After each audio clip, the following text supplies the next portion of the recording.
ជំរាបសួរហើយក៏ដូចជាសួស្តីទាំងអស់គ្នា Welcome or welcome back to Aisha KH អញ្ចឹងឯនឹងផងដែរពួកយើងនឹងធ្វើការបន្តទៅលើមេរៀន Adobe Illustrator ទៅលើមេរៀនទី4នោះគឺ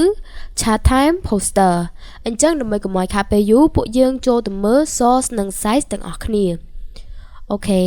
អញ្ចឹងសម្រាប់ size របស់យើងគឺຂະຫນាត់គិតជា pixel 18កូននឹង18ចំពោះ size source របស់យើងវិញគឺថាយើងមានដូចជារូប logo របស់ Chatime ភេសជ្ជៈ2និងរូប app delivery ដែលក្នុងនោះមានដូចជា Wow Now, eGet ញ៉ាំ24និង Food Panda អញ្ចឹងដើម្បីកុំឲ្យខាតពេលយូរពួកយើងចូលទៅដល់ការធ្វើទាំងអស់គ្នាអញ្ចឹងជាដំបូងពួកយើងនឹងធ្វើការចូលទៅក្នុងកម្មវិធី Adobe Illustrator បន្ទាប់មកយើងចុចទៅលើ Create New រួចហើយយើងធ្វើការ select preset detail របស់យើងដែលយើងគិតជា pixel width 18 pixel និង height 18 pixel នេះគឺទទឹងនិងកម្ពស់នៅពេលដែលអ្នកទាំងអស់គ្នាធ្វើការកំណត់ຂະຫນាតនិង size រួចមកហើយពួកយើងចូលទៅដល់ការចុចទៅលើពាក្យថា create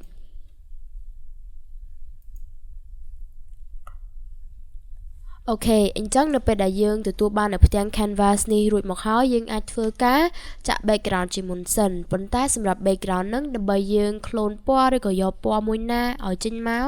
វាស្អាតហើយក៏តាក់ទាញឬក៏មើលទៅវាស៊ីចូលគ្នាជាមួយនឹង concept យើងអាចធ្វើការទាញ logo របស់គេជាមុនសិនបានអូខេអញ្ចឹងយើងធ្វើការទាញ logo របស់ Chatime បន្ទាប់មកយើងធ្វើការ zoom វាដែលក្នុងនោះយើងចុចទៅលើ shift រួចមកយើងធ្វើការទាញវាដើម្បីកុំឲ្យខូចទ្រង់ទ្រាយអូខេរួចមកយើង place វានៅកន្លែងមួយហើយជាបន្ទាប់នោះក៏យើងធ្វើការប្រើប្រាស់នៅ rectangular tool ដើម្បីបង្កើតជា shape មួយធ្វើជា background របស់យើងហើយសម្រាប់ពណ៌វិញយើងចុចទៅលើ tool មួយនេះគឺ eyedropper tool បន្ទាប់មកយើង select វានៅត្រង់នេះបន្ទាប់មកយើង turn back to our rectangular tool រួចមកយើងធ្វើការបង្កើតជា shape មួយឲ្យត្រូវជាមួយនឹង canvas ឬក៏ artboard មួយនឹងអូខេហើយប្រសិនបើវាចេញមកបែបនេះយើងនឹងធ្វើការ send វា to back ដែលអ្នកទាំងអស់គ្នាអត់ទាន់ភ្លេចណាដែលក្នុងនោះគឺយើងធ្វើការ right click បន្ទាប់មកយើងចុចទៅលើ arrange រួចមកយើងធ្វើការ send to back អូខេនៅពេលដែលអ្នកទាំងអស់គ្នាទទួលបាននៅផ្ទាំង artwork មួយនេះរួចមកហើយយើងត្រឡប់ទៅចូល Photoshop របស់យើងវិញម្ដងអូខេហើយនេះគឺជាផ្ទាំង canvas Photoshop របស់យើងដែលយើងនឹងធ្វើការទាញភេសជ្ជៈរបស់យើងទាំងពីរចូលមកអូខេ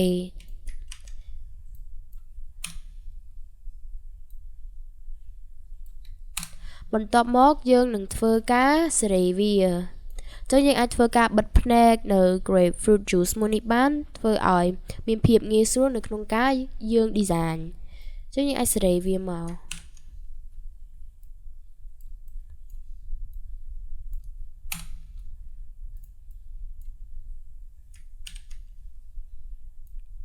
អញ្ចឹងសម្រាប់ drink របស់យើងនឹង grapefruit juice ត្រូវនៅខាងលើឬក៏អ្នកទាំងអស់គ្នាចង់បាន lychee ដាក់ juice ហ្នឹងដាក់ខាងលើក៏បានអីក៏បានដែរប៉ុន្តែបើយើងមើលទៅពណ៌ទឹកក្រូចវាមើលទៅដូចលិចជាងចឹងយើងអាចធ្វើការប្រើប្រាស់ឬក៏យក layer នៅ product grapefruit juice មួយនេះដាក់ពីលើមកវាមានភាពតាក់ទាញជាងអូខេអញ្ចឹងនៅពេលដែលអ្នកទាំងអស់គ្នាធ្វើការរួចនេះរួចមកហើយយើងអាចធ្វើការ save វាជា file មួយអញ្ចឹងយើងចុចទៅលើ file បន្ទាប់មកយើងធ្វើការចុចទៅលើ save as រួចហើយយើងធ្វើការជ្រើសរើសទីតាំងដើម្បីដាក់វាអញ្ចឹងសម្រាប់ក្នុងនោះនាងខ្ញុំនឹងធ្វើការដាក់វានៅក្នុង folder link មួយនេះហើយយើងធ្វើការ name វាយើងដាក់មក product បន្ទាប់មកយើង click enter ឬក៏ចុច OK រួចមកយើងធ្វើការត្រឡប់មក artwork នៅក្នុង Adobe Illustrator របស់យើងវិញម្ដង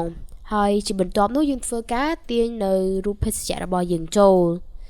យើងធ្វើការទាញវាមកអូខេហើយយើងធ្វើការ zoom វាយើងដាក់វាកុំឲ្យធំពេកឬក៏កុំឲ្យតូចពេកដែរធ្វើយ៉ាងណាឲ្យមើលទៅល្មមពេលក្រឡេកមើលភ្លាមគឺឃើញច្បាស់តែម្ដង អូខេនៅពេលដែលយើងទទួលបាននៅ adverb បែបនេះរួចមកហើយយើងនឹង continue ទៅលើ text របស់វាអញ្ចឹងសម្រាប់នៅក្នុងនេះដែរគឺជាលក្ខណៈ discount poster អញ្ចឹងយើងដាក់ថា buy one get one free ដែលមានន័យថាទិញមួយបានមួយឬក៏ថែមមួយអូខេហើយយើងធ្វើការប្រើប្រាស់នៅ text tool របស់យើងមកបន្ទាប់មកយើងធ្វើការសេរី size វាឲ្យវាធំអញ្ចឹងឲ្យមានភាពងាយស្រួល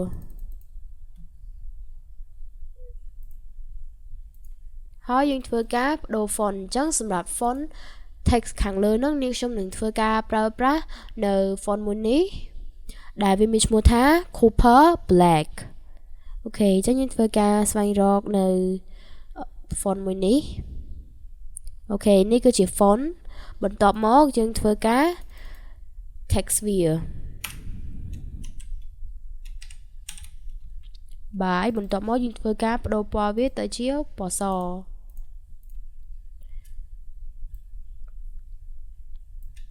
ហើយដើម្បីឲ្យមានភាពងាយស្រួលនៅក្នុងការធ្វើវាឲ្យវាមាន size ស្មើគ្នាទៀតហ្នឹងអ្នកទាំងអស់គ្នាអាចធ្វើការប្រើប្រាស់នៅ shortcut Ctrl C ឬមក Ctrl V វាដើម្បី paste វាដូច្នេះហើយធ្វើឲ្យ text របស់យើងវាមានទំហំស្មើគ្នាដែលយើងមិនចាំបាច់ធ្វើការបង្កើតវាចុះឡើងហើយមើលទៅវា inconvenient វាអត់ងាយស្រួលចំពោះយើង by one បន្តមកធ្វើការ paste វាតទៀត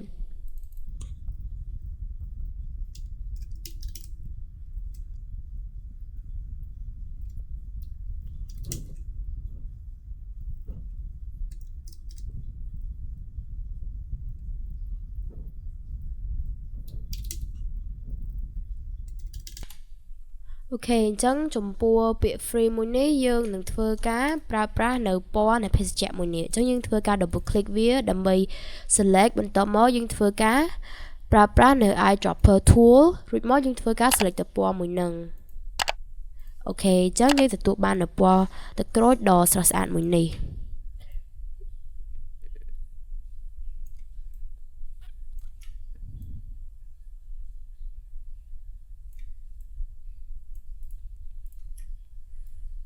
ចឹងយើងអាចធ្វើការសេរីវាឲ្យវាមានទំហំស្មើគ្នាស្អាតល្អ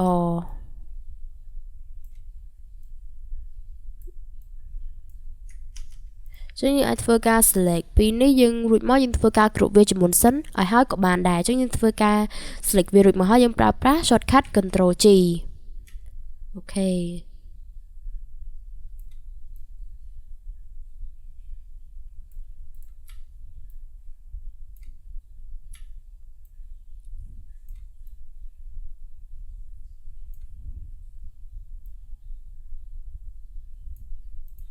អញ្ចឹងនៅពេលដែលអ្នកទាំងអស់គ្នាធ្វើការសេរីវារួចមកហើយយើងធ្វើការ select វាទាំងអស់បន្ទាប់មកយើងធ្វើការគ្រប់វាដោយប្រើប្រាស់ shortcut Ctrl G នេះយើងទទួលបាននៅគ្រប់ text មួយរួចមកហើយយើងធ្វើការ zoom វារួចមកយើងធ្វើការសេរីវាដាក់ចូលទៅលើផ្ទាំង artwork របស់យើង text ហ្នឹងយើងកុំឲ្យធំពេក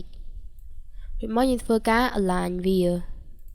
នេះគឺជា align panel យើងធ្វើការ align to horizontally ឲ្យវានៅកណ្ដាលអូខេនេះមកធ្វើការទាញវាខាងលើបន្តិចអូខេអញ្ចឹងអ្នកទាំងអស់គ្នា font ទី2ដែលយើងធ្វើការប្រើប្រាស់នេះគឺជា font មានឈ្មោះមួយនេះដែលអ្នកខ្ញុំនឹងអត់ធ្វើការអានទេព្រោះខ្លាចវាមានភាពខុសឆ្គងអូខេអញ្ចឹងនេះគឺជា font វាគឺ B A U H A U S រួចមកពាក្យថាsorry លេខថា93បន្ទាប់មកយើងធ្វើការប្រើប្រាស់វា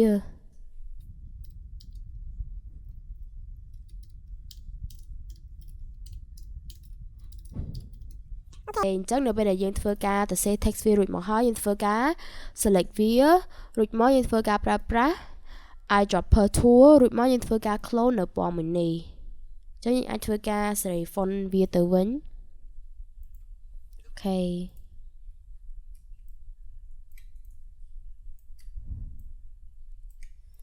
មកយើងធ្វើការសេរីវារួចហើយយើងធ្វើការ align វា horizontally align center អូខេអញ្ចឹងនៅពេលដែលអ្នកទាំងអស់គ្នាធ្វើការដាក់ text រួចមកហើយយើង moving on to our delivery app អញ្ចឹងជាដំបូងយើងធ្វើការទាញនៅរូបមួយនោះចូល អូខេបន្ទាប់មកយើងធ្វើការបង្កើតជា shape circle ឬក៏ ellipse tool មួយយើងដាក់មើលទៅវាល្មមប៉ុណ្ណាយើងដាក់ប៉ុណ្ណឹងយកហ្មងអញ្ចឹងនាងខ្ញុំគិតថាប៉ុណ្ណេះវាគួរសមហើយអញ្ចឹងយើងអាចធ្វើការទាញវាមកខាងក្រៅបន្ទាប់មកយើងអាចធ្វើការ control C និង control V វា copy and paste វាឲ្យបាន4មកអញ្ចឹងទៅយើងមានភាពងាយស្រួលនៅក្នុងការmask វាអញ្ចឹង food delivery app យើងមាន1 2 3 4អញ្ចឹងយើង copy លើហើយយើងអាចធ្វើការ delete មួយវិញបានអូខេអញ្ចឹងយើងធ្វើការប្រើប្រាស់ទៅលើ Food Panda ជាមុនសិនអញ្ចឹងបើអ្នកទាំងអស់គ្នាធ្វើការទាញ circle មួយនេះដាក់វាលើបែបនេះគឺវាចូលអត់ចោះទេទោះបីអ្នកទាំងអស់គ្នាធ្វើការ zoom ឬក៏ scale វាក៏ដោយអញ្ចឹងជា tip មួយឬក៏ជា technique មួយដើម្បីធ្វើការប្រើប្រាស់នៅ mask tool នៅក្នុង app delivery បែបនេះយើងអាចធ្វើការប្រើប្រាស់នៅ rectangle tool បន្ទាប់មកយើងធ្វើការប្រើប្រាស់ eyedropper tool មួយនេះដើម្បីចម្លងពណ៌រួចហើយយើងធ្វើការចាក់ background អូខេអញ្ចឹងនៅពេលដែលអ្នកទាំងអស់គ្នាធ្វើការចាក់ background ដូចនេះរួចមកហើយយើងធ្វើការ send វា to back អញ្ចឹងយើងអាចធ្វើការ right click arrange bring ឬក៏ send to back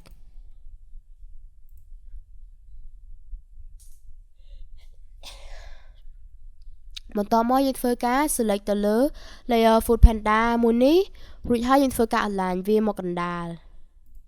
ប៉ុន្តែយើងធ្វើការ right click វាដើម្បីធ្វើការ arrange bring វា to front ផង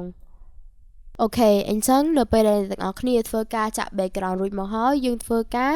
select វាទាំងពីរនេះរួចហើយយើងធ្វើការ align វាអញ្ចឹងនៅពេលដែលអ្នកទាំងអស់គ្នាធ្វើការ align វារួចមកហើយយើងអាចធ្វើការគ្រប់វាសិនក៏បានដែរហើយយើងអាចធ្វើការសេរីវាឲ្យទូជាងនឹងដើម្បីមានភាពងាយស្រួលក្នុងការបង្កើតម៉ាស់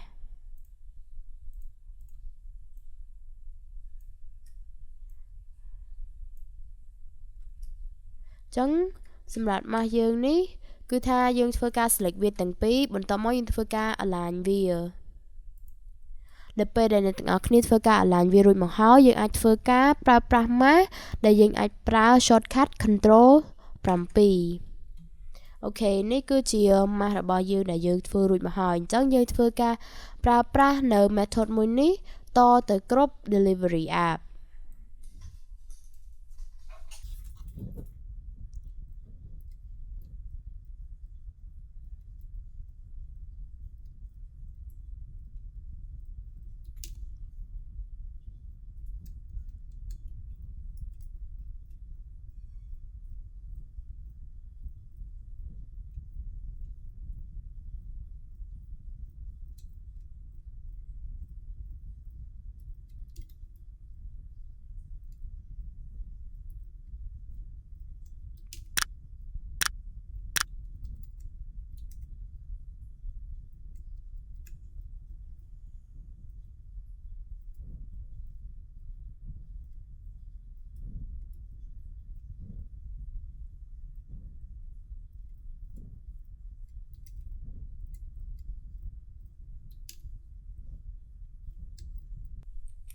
អូខេអញ្ចឹងអ្នកទាំងអស់គ្នានៅពេលដែលយើងធ្វើការបង្កើតម៉ាស់ទាំង4 delivery app រួចមកហើយយើងធ្វើការ select វា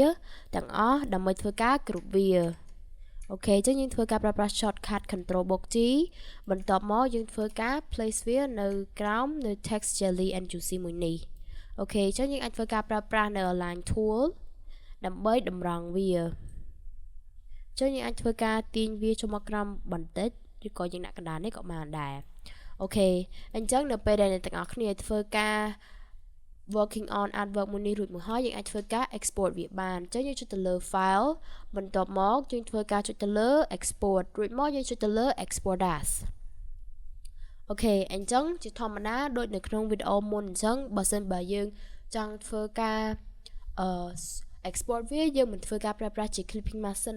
ទេអ្នកទាំងអស់គ្នាព្រោះថាបើសិនបើយើង export វាទាំងអត់ប្រើប្រាស់នៅ clipping mask អញ្ចឹងទៅនៅពេលដែល result យើងចេញមកគឺ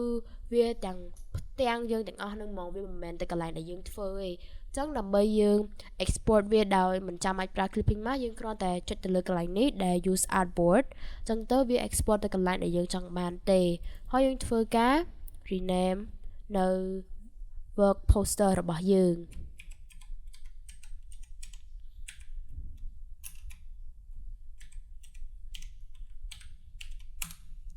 ចឹងយើងធ្វើការចុច OK ឬក៏ Export រួចហើយយើងចូលទៅមើល result របស់យើងទាំងអស់គ្នាអូខេហើយនេះគឺជា result របស់យើងអញ្ចឹងបើអ្នកទាំងអស់គ្នាចូលចិត្តនៅវីដេអូមួយនេះអ្នកទាំងអស់គ្នាអាចចុច like subscribe រួចមកយើងចុចទៅលើសញ្ញាកណ្ដឹងដើម្បីទទួលបាននៅវីដេអូផ្សេងៗទៀតនៅពេលដែលពួកយើងធ្វើការផុសជាបន្តបន្ទាប់ទៀតបាយបាយ